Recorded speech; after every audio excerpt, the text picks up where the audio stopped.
Hello guys, and welcome to another one of my tutorial videos. Today I'm going to be teaching everybody how to kind of like cell shade, very simple cell shading. I'm doing this for a game project I'm currently working on for school. It's our capstone project. They would like me to help teach the art team how to do some very simple shading on a figure. So this is our character named Poncho, and we will be coloring him. So doing simple shading it's not as hard as you think it would be. I think people like to overcomplicate it in their minds. It's really not that hard to do, not that difficult. One of the biggest tips I would tell you offhand is like for choosing color. That's a big point that people don't seem to understand how to do, is how to pick colors that look good on a figure. So we're doing his skin, and so the person who drew this drawing, which was not me, already picked the colors out, like the base colors, but I'm gonna go real quick over like how I pick colors. So for Poncho's skin, his base color skin, I picked this like yellow and then this red for the shadows. Those are typically good, not these two specific colors, but it's typically good to think in this kind of way when it comes to picking colors for skin or anything in general, is to think of, like, for skin color, what a lot of people want to do for skin colors, they think, or anything for that matter, they want to think very logically. So they think like a white person's skin is light tan, so they will like quite literally pick a light tan color. For a brown person's skin, they think brown people are brown, therefore I will pick brown color. And so the mind thinks very logically like that, and so that's how people, when they first start off, will color all of their things. It's not like a horrible way of coloring, but it just doesn't look quite natural or realistic, because their skin isn't typically strictly brown or black or white or whatever. So I picked two colors that I felt like would be a good color for Poncho. So let's see if it actually is.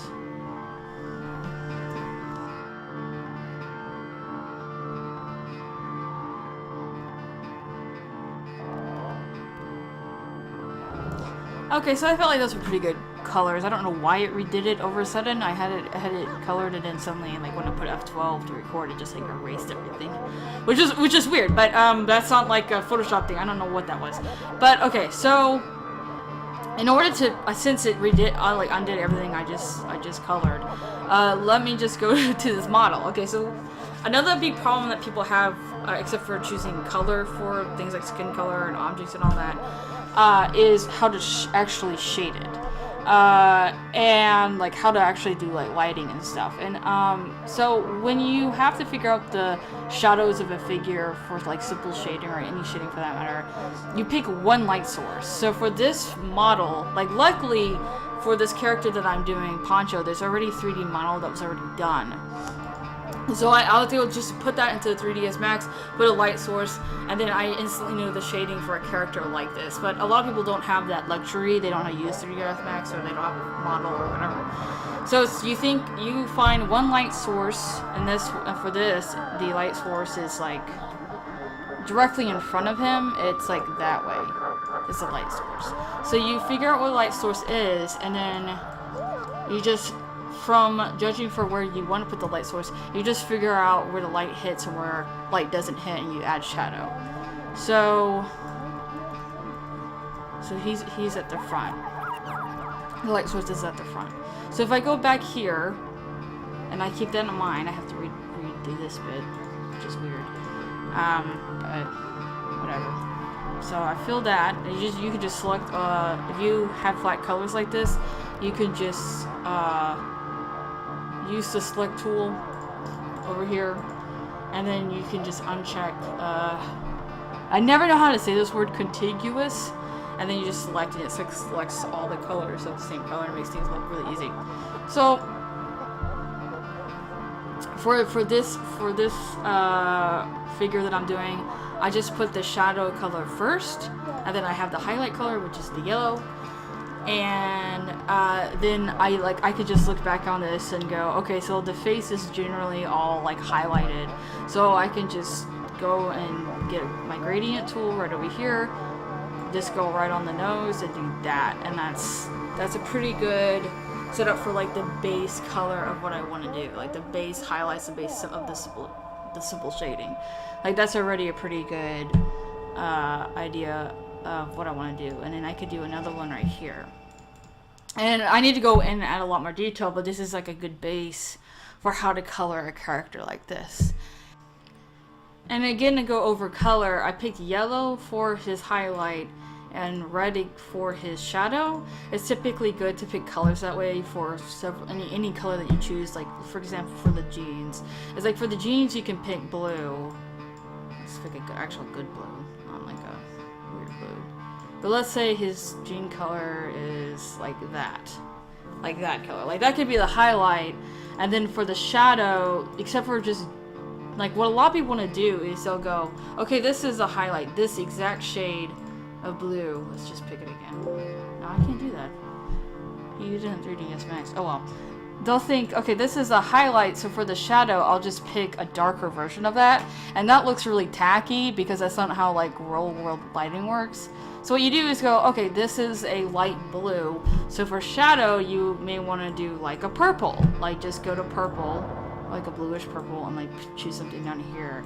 And then those are good ways of picking highlights. Because a lot of people, again, think logically. They think, I will choose white for a highlight because the sun is white even though it's not. And they'll think shadows are black, so I'll choose black for the shadow because shadows are black. That's not actually true. Sunlight is yellow. It's about this shade. And shadows are actually blue. They're not black. They're purple or blue. But they're not black. They're usually these two shades. So you have to think in that sort of way when you pick shades versus just the very extremes of these colors. And again, people do that because they're very logical. A lot of people want to say that new colorists are quote unquote stupid, so they choose white and black. That's not true. It's just that our mind works very logically. So, did it just it just redid my coloring again. What the hell? Guys, why the hell is this happening to me? Is it F12 that just redoes shading? Like, what is this? Okay.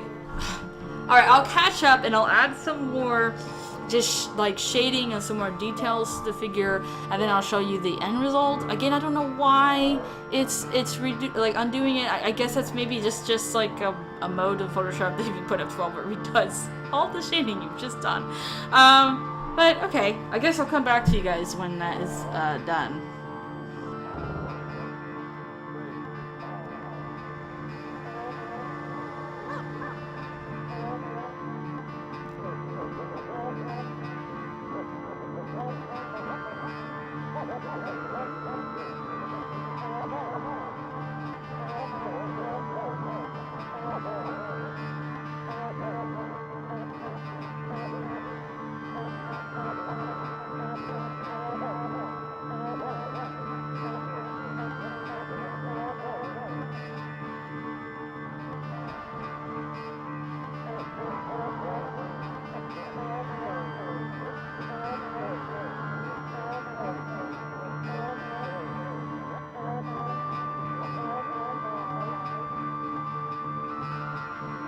Okay, so I think we're pretty much done with Poncho here. I think I might brighten him up a little bit, but that's about it. But yeah, a few changes that I made is I made the hair, for example, the hair was black, again, because people think logically, so they think black hair means I'm gonna paint it black, like literally the color black. And so I changed it to like a dark brown. And then like I added some very simple shading to the rest of the figure, but it doesn't really need, like this specific character, I don't think they really wanted it to be super detailed. I think this is fine. And just like things for like the shirt, I added some blues, like because like things like especially if you look at like shows like Pixar or anything like that, they like to add like different shades just to like spice up the shadows a little bit, just so that it's not like orange shirt. Like for example, if you want to do an orange shirt, you don't have to do like a red shadow for orange or dark orange for orange, you can play it up a little bit by having like a dark blue or like a light pink or something, which is what I have here. And so it's like those are like some tidbits to really keep in mind to make it look very vibrant if you're going for a vibrant like look for a character. Other than that, yeah, just make sure to stay like keep track of where the light is and what like hits what.